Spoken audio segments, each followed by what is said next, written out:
Okay, hi guys. I'm reading in Matthew 21:18 through 22. Jesus curses a fig tree.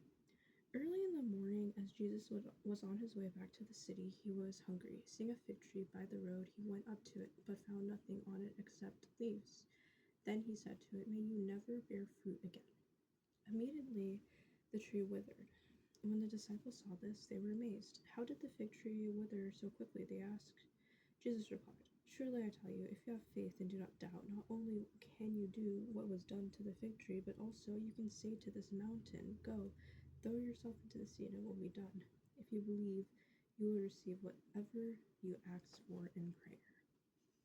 So, this Bible verse speaks to just telling us that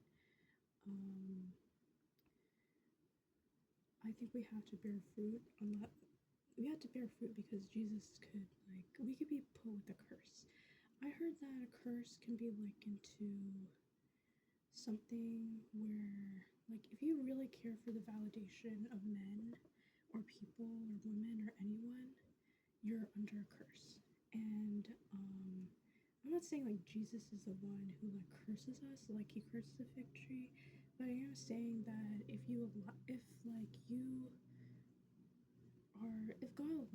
God allows, he's sovereign, so like you have free will, which he allows. But if you seek validation from other people, and that is just saying that you will be under a curse if you do that. If you really care so much about people and we have this like mind control where we're so in tune with what they do, with what they say, if like they do something, it's like we're like super, super in tune with that. We say certain words that are like likened to what they are, then I think we'll be under a curse. And the only way to get out of the curse, I think, is to bear fruit, to have the Holy Spirit. The Holy Spirit is the one that allows us to have the fruits of love, gentleness, patience, self control, goodness, faithfulness. What is it? But the fruit of the Spirit is love, joy, peace, gentleness, faithfulness, and self control, I think. And that's how we're not going to be under a curse. And I think he's saying that we have the authority um, to have faith, that if we do not doubt, if we have faith in Jesus, then we have the authority to curse the fig tree, to leave or receive whatever we ask for in prayer. And not only what we can do, but what's done to the fig tree. But you can also say to this mountain, "Go throw yourself into the sea," and it will be done. If you believe, you will receive what you ask for in prayer. So,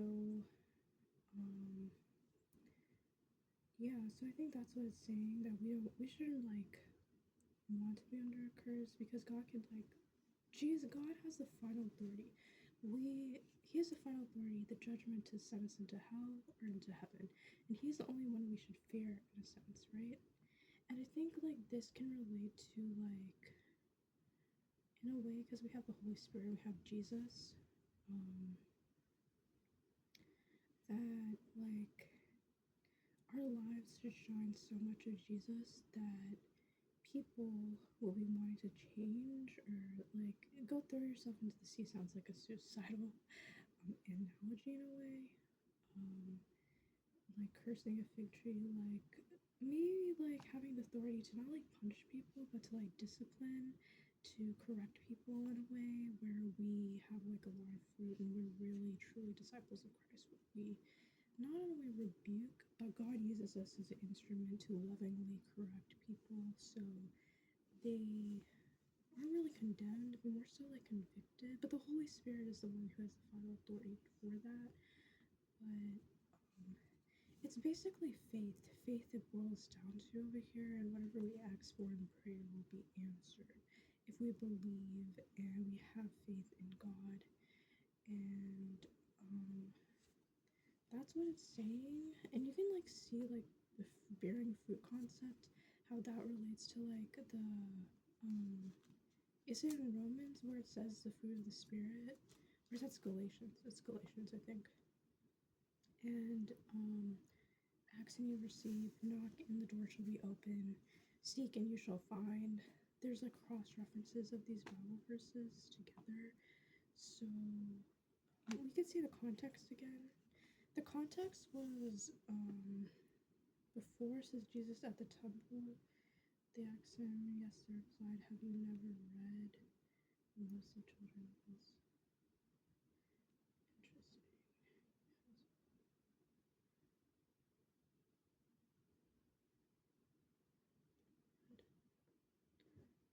Oh, so it's about like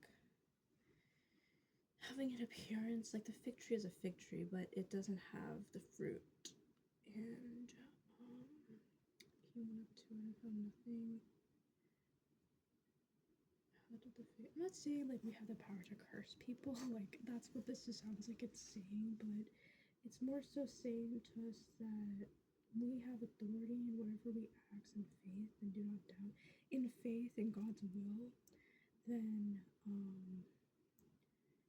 we can also say to this mountain, go through yourself into the sea, and it will be done. If you believe, you will receive whatever you ask for in prayer. So basically with our lives, we're not supposed to be like condemnatory or judgmental, but more so like we set the standard in a way for how people should live. Not to the point where they feel like killing themselves, but to the point where we have faith and we do things in God's will, whatever the Holy Spirit prompts you. So I think that's what Jesus cursing a fig tree is emblematic of, and it's, I think, a faith issue, more about us having faith and believing in what he says, because faith comes by hearing and hearing by the word of God. So reading the word and hearing what God says increases our faith and relationship with Jesus. So yeah, thank you so much for listening. I really appreciate it. And I was reading